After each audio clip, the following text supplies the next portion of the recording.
इसलिए भी कह रहा हूं कि 100 करोड़ वैक्सीन डोज के बाद आज देश नए उत्साह, नई ऊर्जा से आगे बढ़ रहा है। हमारे वैक्सीन कार्यक्रम की सफलता भारत के सामर्थ्य को दिखाती है, सबके प्रयास के मंत्र की शक्ति को दिखाती है। साथियों, 100 करोड़ वैक्सीन डोज का आंकड़ा बहुत बड़ा जरूर है, लेकिन इससे लाखों छोटी छोटी प्रेरक और गर्व से भर देने वाली अनेक अनुभव, अनेक उदाहरण जुड़े हुए हैं। बहुत सारे लोग पत्र लिखकर मुझसे पूछ रहे हैं कि वैक्सीन की शुरुआत के साथ ही कैसे मुझे यह विश्वास हो गया था कि इस अभियान को इतनी बड़ी सफलता मिलेगी। मुझे ये दृढ़ विश्वास इसलिए था क्योंकि मैं अपने देश के लोगों की क्षमताओं से भली भांति परिचित हूं। मैं जानता था कि हमारे हेल्थ केयर वर्कर्स देशवासियों के टीकाकरण में कोई कोर कसर नहीं छोड़ेंगे। हमारे स्वास्थ्य कर्मियों ने अपने अथक परिश्रम और संकल्प से एक नई मिसाल पेश की। उन्होंने इनोवेशन के साथ अपने दृढ़ निश्चय से मानवता की सेवा का एक नया मानदंड स्थापित किया। उनके बारे में अनगिनत उदाहरण है जो बताते हैं कि कैसे उन्होंने तमाम चुनौतियों को पार करते हुए अधिक से अधिक लोगों को सुरक्षा कवच प्रदान किया। हमने कई बार अखबारों में पढ़ा है, बाहर भी सुना है कि इस काम को करने के लिए हमारे इन लोगों ने कितनी मेहनत की है।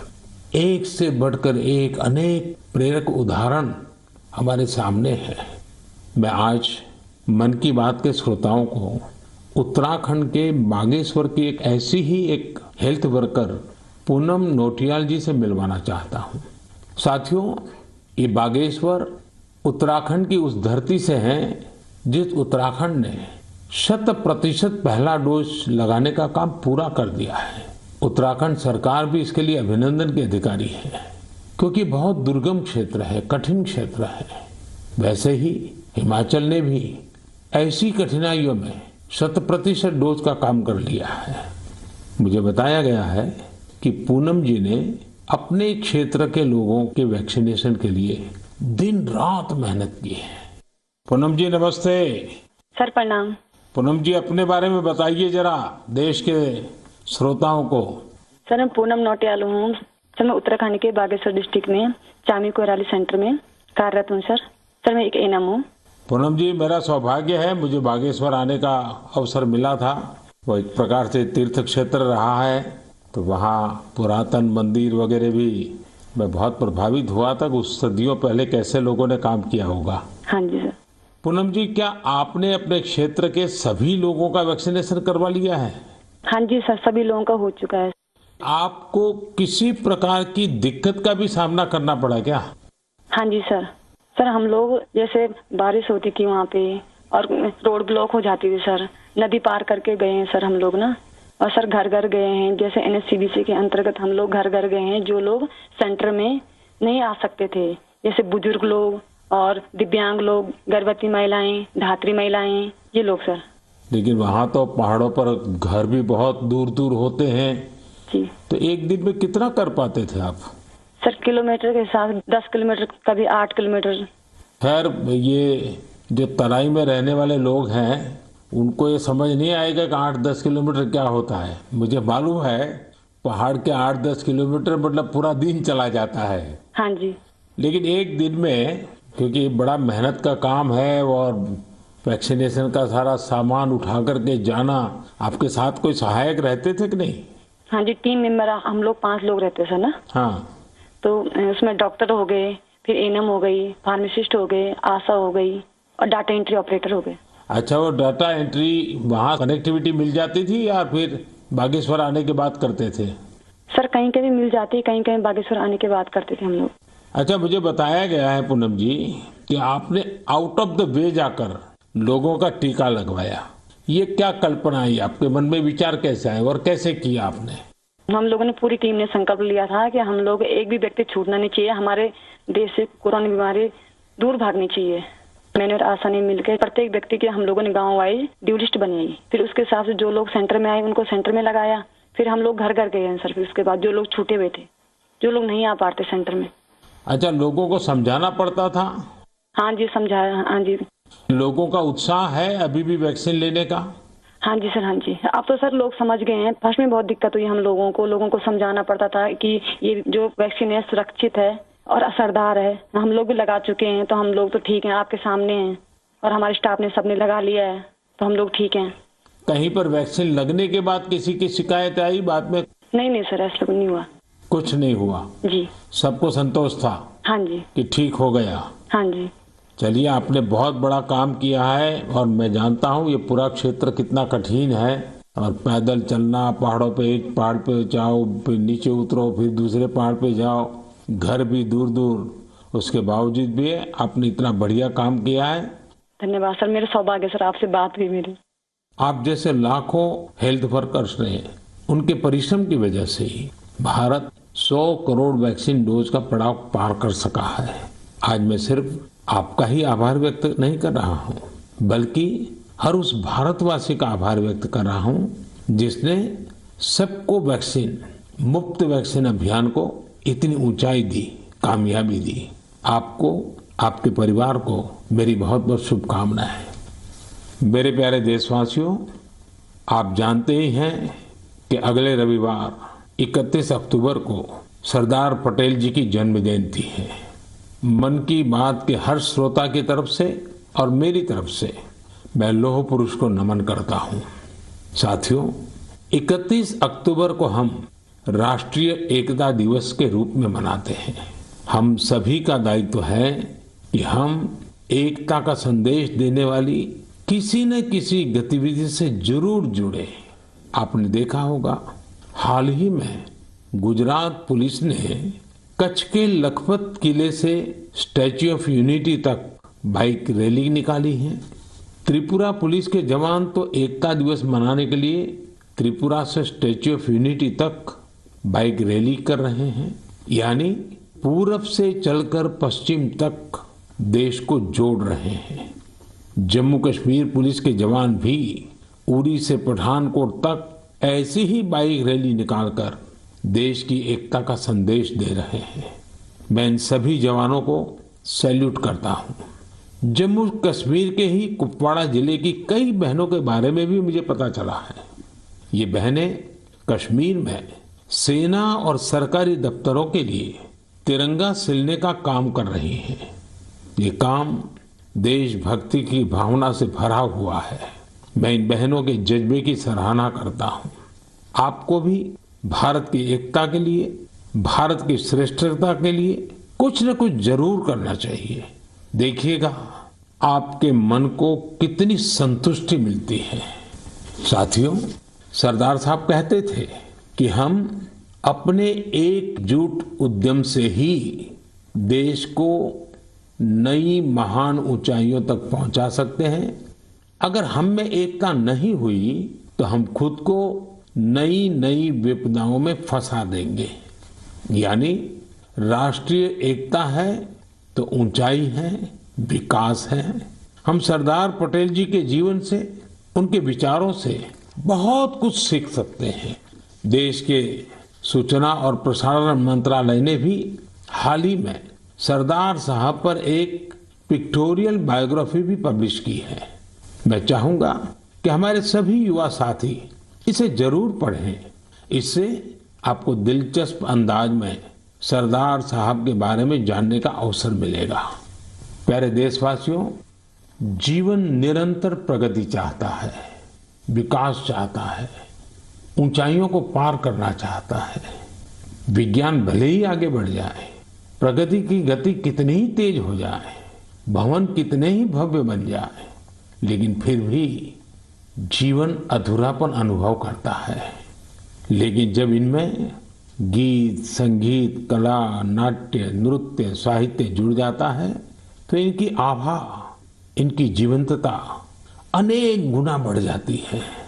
एक प्रकार से जीवन को सार्थक बनना है तो ये सब होना भी उतना ही जरूरी होता है। इसलिए कहा जाता है कि ये सभी विधाएं हमारे जीवन में एक कैटलिस्ट का काम करती हैं, हमारी ऊर्जा बढ़ाने का काम करती हैं।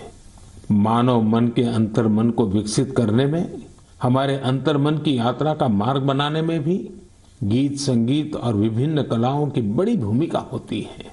और उनकी एक बड़ी ताकत ये होती है कि इन्हें न समय बांध सकता है, न सीमा बांध सकती है और न ही मत मतांतर बांध सकता है। अमृत महोत्सव में भी अपनी कला, संस्कृति, गीत, संगीत के रंग अवश्य भरने चाहिए। मुझे भी आपकी तरफ से अमृत महोत्सव और गीत संगीत कला की इस ताकत से जुड़े ढेरों सुझाव आ रहे हैं। ये सुझाव मेरे लिए बहुत मूल्यवान है। मैंने इन्हें संस्कृति मंत्रालय को अध्ययन के लिए भेजा था। मुझे खुशी है कि मंत्रालय ने इतने कम समय में इन सुझावों को बड़ा गंभीरता से लिया और उस पर काम भी किया। इन्हीं में से एक सुझाव है देशभक्ति के गीतों से जुड़ी प्रतियोगिता। आजादी की लड़ाई में अलग अलग भाषा, बोली में देशभक्ति के गीतों और भजनों ने पूरे देश को एकजुट किया था। अब अमृतकाल में हमारे युवा देशभक्ति के ऐसे ही गीत लिखकर इस आयोजन में और ऊर्जा भर सकते हैं। देशभक्ति के गीत मातृभाषा में हो सकते हैं, राष्ट्रभाषा में हो सकते हैं और अंग्रेजी में भी लिखे जा सकते हैं। लेकिन ये जरूरी है कि रचनाएं नए भारत की नई सोच वाली हो, देश की वर्तमान सफलता से प्रेरणा लेकर भविष्य के लिए देश को संकल्पित करने वाली हो। संस्कृति मंत्रालय की तैयारी तहसील स्तर से राष्ट्रीय स्तर तक इससे जुड़ी प्रतियोगिता कराने की है। साथियों, ऐसे ही मन की बात के एक श्रोता ने सुझाव दिया है कि अमृत महोत्सव को रंगोली कला से भी जोड़ा जाना चाहिए। हमारे यहाँ रंगोली के जरिए त्योहारों में रंग भरने की परंपरा तो सदियों से है। रंगोली में देश की विविधता के दर्शन होते हैं। अलग अलग राज्यों में अलग अलग नामों से अलग अलग थीम पर रंगोली बनाई जाती है। इसलिए संस्कृति मंत्रालय इससे भी जुड़ा एक नेशनल कंपटीशन करने जा रहा है। आप कल्पना करिए, जब आजादी के आंदोलन से जुड़ी रंगोली बनेगी, लोग अपने द्वार पर, दीवार पर किसी आजादी के मतवाले का चित्र बनाएंगे, आजादी की इस घटना को रंगों से दिखाएंगे, तो अमृत महोत्सव का भी रंग और बढ़ जाएगा। साथियों, एक और विधा हमारे यहाँ लोरी की भी है। हमारे यहाँ लोरी के जरिए छोटे बच्चों को संस्कार दिए जाते हैं, संस्कृति से उनका परिचय करवाया जाता है। लोरी की भी अपनी विविधता है, तो क्यों न हम अमृत काल में इस कला को भी पुनर्जीवित करें और देशभक्ति से जुड़ी ऐसी लोरियां लिखें, कविताएं, गीत, कुछ न कुछ जरूर लिखें जो बड़ी आसानी से हर घर में माताएं अपने छोटे छोटे बच्चों को सुना सके। इन लोरियों में आधुनिक भारत का संदर्भ हो, 21वीं सदी के भारत के सपनों का दर्शन हो, उसका संदर्भ हो। आप सब श्रोताओं के सुझाव के बाद मंत्रालय ने इससे जुड़ी प्रतियोगिता भी कराने का निर्णय लिया है। साथियों, ये तीनों प्रतियोगिताएं 31 अक्टूबर को सरदार साहब की जयंती से शुरू होने जा रही हैं। आने वाले दिनों में संस्कृति मंत्रालय इससे जुड़ी सारी जानकारी देगा। ये जानकारी मंत्रालय की वेबसाइट पर भी रहेगी और सोशल मीडिया पर भी दी जाएगी। मैं चाहूंगा कि आप सभी इससे जुड़े, हमारे युवा साथी जरूर इसमें अपनी कला का, अपनी प्रतिभा का प्रदर्शन करें। इससे आपके इलाके की कला और संस्कृति भी देश के कोने कोने तक पहुंचेगी। आपकी कहानियां पूरा देश सुनेगा। प्यारे देशवासियों, इस समय हम अमृत महोत्सव में देश के वीर बेटे बेटियों को, उन महान पुण्य आत्माओं को याद कर रहे हैं। अगले महीने 15 नवंबर को हमारे देश के ऐसे ही महापुरुष, वीर योद्धा भगवान बिरसा मुंडा जी की जन्म जयंती आने वाली है। भगवान बिरसा मुंडा को धरती आबा भी कहा जाता है।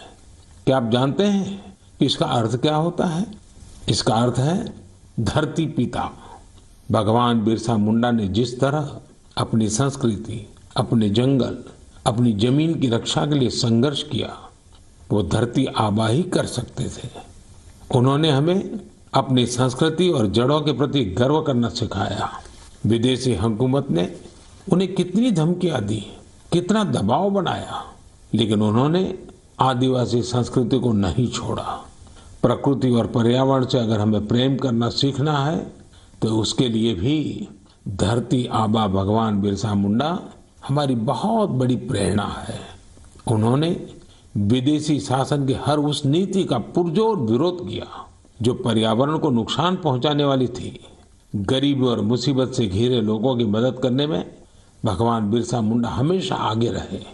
उन्होंने सामाजिक बुराइयों को खत्म करने के लिए समाज को जागरूक भी किया। उल गुलान आंदोलन में उनके नेतृत्व को भला कौन भूल सकता है। इस आंदोलन ने अंग्रेजों को झकझोर कर रख दिया था, जिसके बाद अंग्रेजों ने भगवान बिरसा मुंडा पर बहुत बड़ा इनाम रखा था। ब्रिटिश हुकूमत ने उन्हें जेल में डाला। उन्हें इस कदर प्रताड़ित किया गया कि 25 साल से भी कम उम्र में वो हमें छोड़ गए। वो हमें छोड़कर गए, लेकिन केवल शरीर से। जनमानस में तो भगवान बिरसा मुंडा हमेशा हमेशा के लिए रचे बसे हुए हैं। लोगों के लिए उनका जीवन एक प्रेरणा शक्ति बना हुआ है। आज भी उनके साहस और वीरता से भरे लोकगीत और कहानियां भारत के मध्य इलाके में बेहद लोकप्रिय हैं। मैं धरती आबा बिरसा मुंडा को नमन करता हूं और युवाओं से आग्रह करता हूं कि उनके बारे में और पढ़ें। भारत के स्वतंत्रता संग्राम में हमारे आदिवासी समूह के विशिष्ट योगदान के बारे में आप जितना जानेंगे उतनी ही गौरव की अनुभूति होगी। मेरे प्यारे देशवासियों, आज 24 अक्टूबर को यूएन डे यानी संयुक्त राष्ट्र दिवस मनाया जाता है। ये वो दिन है जब संयुक्त राष्ट्र का गठन हुआ था। संयुक्त राष्ट्र की स्थापना के समय से ही भारत इससे जुड़ा रहा है। क्या आप जानते हैं कि भारत ने आजादी से पहले 1945 में ही संयुक्त राष्ट्र के चार्टर पर हस्ताक्षर किए थे। संयुक्त राष्ट्र से जुड़ा एक अनोखा पहलू ये है कि संयुक्त राष्ट्र का प्रभाव और उसकी शक्ति बढ़ाने में भारत की नारी शक्ति ने बड़ी भूमिका निभाई है। 1947-48 में जब यूएन ह्यूमन राइट्स का यूनिवर्सल डिक्लेरेशन तैयार हो रहा था तो उस डिक्लेरेशन में लिखा जा रहा था all man are created equal, लेकिन भारत के एक डेलीगेट ने इस पर आपत्ति जताई और फिर यूनिवर्सल डिक्लेरेशन में लिखा गया all human beings are created equal. ये बात जेंडर इक्वलिटी की भारत की सदियों पुरानी परंपरा के अनुरूप थी। क्या आप जानते हैं कि श्रीमती हंसा मेहता वो डेलीगेट थी जिनकी वजह से ये संभव हो पाया। उसी दौरान एक अन्य डेलीगेट श्रीमती लक्ष्मी मेनन ने जेंडर इक्वलिटी के मुद्दे पर जोरदार तरीके से अपनी बात रखी थी। यही नहीं, 1953 में श्रीमती विजया लक्ष्मी पंडित यूएन जनरल असेंबली की पहली महिला प्रेसिडेंट भी बनी थी। साथियों, हम उस भूमि के लोग हैं जो ये विश्वास करते हैं, जो ये प्रार्थना करते हैं, ओम द्यौ शांति ही, अंतरिक्षम शांति ही, पृथ्वी शांति, आपः शांति, औषधयः शांति, वनस्पतयः शांति, विश्वे देवा शांति, ब्रह्म शांति, सर्वम शांति, शांति एव शांति, सामा शांति रेधि, ओम शांति शांति शांति। भारत ने सदैव विश्व शांति के लिए काम किया है। हमें इस बात का गर्व है कि भारत 1950 के दशक से लगातार संयुक्त राष्ट्र शांति मिशन का हिस्सा रहा है। गरीबी हटाने, क्लाइमेट चेंज और श्रमिकों से संबंधित मुद्दों के समाधान में भी भारत अग्रणी भूमिका निभा रहा है। इसके अलावा योग और आयुष को लोकप्रिय बनाने के लिए भारत WHO यानी वर्ल्ड हेल्थ ऑर्गेनाइजेशन के साथ मिलकर काम कर रहा है। मार्च 2021 में WHO ने घोषणा की थी कि भारत में पारंपरिक चिकित्सा के लिए एक ग्लोबल सेंटर स्थापित किया जाएगा। साथियों, संयुक्त राष्ट्र के बारे में बात करते हुए आज मुझे अटल जी के शब्द भी याद आ रहे हैं। 1977 में उन्होंने संयुक्त राष्ट्र को हिंदी में संबोधित कर इतिहास रच दिया था। आज मैं मन की बात के श्रोताओं को अटल जी के उस संबोधन का एक अंश सुनाना चाहता हूँ। सुनिए अटल जी की ओजस्वी आवाज। यहाँ मैं राष्ट्रों की सत्ता और महत्ता के बारे में नहीं सोच रहा हूँ। आम आदमी की प्रतिष्ठा और प्रगति मेरे लिए कहीं अधिक महत्व रखती है। अंततः हमारी सफलताएं और असफलताएं केवल एक ही मापदंड से नापी जानी चाहिए कि क्या हम पूरे मानव समाज, वस्तुतः हर नर नारी और बालक के लिए न्याय और गरिमा की आश्वस्ति देने में प्रयत्नशील हैं। साथियों, अटल जी की ये बातें हमें आज भी दिशा दिखाती हैं। इस धरती को एक बेहतर और सुरक्षित प्लेनेट बनाने में भारत का योगदान विश्व भर के लिए बहुत बड़ी प्रेरणा है। मेरे प्यारे देशवासियों, अभी कुछ दिन पहले ही 21 अक्टूबर को हमने पुलिस स्मृति दिवस मनाया है। पुलिस के जिन साथियों ने देश सेवा में अपने प्राण न्योछावर किए हैं, इस दिन हम उन्हें विशेष तौर पर याद करते हैं। मैं आज अपने इन पुलिस कर्मियों के साथ ही उनके परिवारों को भी याद करना चाहूंगा। परिवार के सहयोग और त्याग के बिना पुलिस जैसी कठिन सेवा बहुत मुश्किल है। पुलिस सेवा से जुड़ी एक और बात जो मैं मन की बात के श्रोताओं को बताना चाहता हूँ। पहले धारणा बन गई थी कि सेना और पुलिस जैसी सेवा केवल पुरुषों के लिए ही होती है, लेकिन आज ऐसा नहीं है। Bureau of police research and development के आंकड़े बताते हैं कि पिछले कुछ वर्षों में महिला पुलिस कर्मियों की संख्या डबल हो गई है, दोगुनी हो गई है। 2014 में जहां इनकी संख्या 1,05,000 के करीब थी, वहीं 2020 तक इसमें 2 गुने से भी ज्यादा की बढ़ोतरी हुई है और ये संख्या अब 2,15,000 तक पहुंच गई है। यहां तक कि सेंट्रल आर्म पुलिस फोर्सेस में भी पिछले 7 सालों में महिलाओं की संख्या लगभग दोगुनी हुई है। और मैं केवल संख्या की बात नहीं करता, आज देश की बेटियां कठिन से कठिन ड्यूटी भी पूरी ताकत और हौसले से कर रही हैं। उदाहरण के लिए कई बेटियां अभी सबसे कठिन माने जाने वाली ट्रेनिंग में से एक स्पेशलाइज्ड जंगल वॉरफेयर कमांडोज की ट्रेनिंग ले रही हैं। ये हमारी कोबरा बटालियन का हिस्सा बनेगी। साथियों, आज हम एयरपोर्ट जाते हैं, मेट्रो स्टेशन जाते हैं या सरकारी दफ्तरों को देखते हैं। सीआईएसएफ की जाबाज महिलाएं हर संवेदनशील जगह की सुरक्षा करते दिखाई देती हैं। इसका सबसे सकारात्मक असर हमारे पुलिस बल के साथ साथ समाज के मनोबल पर भी पड़ रहा है। महिला सुरक्षा कर्मियों की मौजूदगी से लोगों में, विशेषकर महिलाओं में सहज ही एक विश्वास पैदा होता है। वे उनसे स्वाभाविक रूप से खुद को जुड़ा महसूस करती हैं। महिलाओं की संवेदनशीलता की वजह से भी लोग उन पर ज्यादा भरोसा करते हैं। हमारी ये महिला पुलिसकर्मी देश की लाखों और बेटियों के लिए भी रोल मॉडल बन रही है। मैं महिला पुलिसकर्मियों से अनुरोध करना चाहूंगा कि वे स्कूलों के खुलने के बाद अपने क्षेत्रों के स्कूलों में विजिट करें, वहां बच्चियों से बात करें। मुझे विश्वास है कि इस बातचीत से हमारी नई पीढ़ी को एक नई दिशा मिलेगी।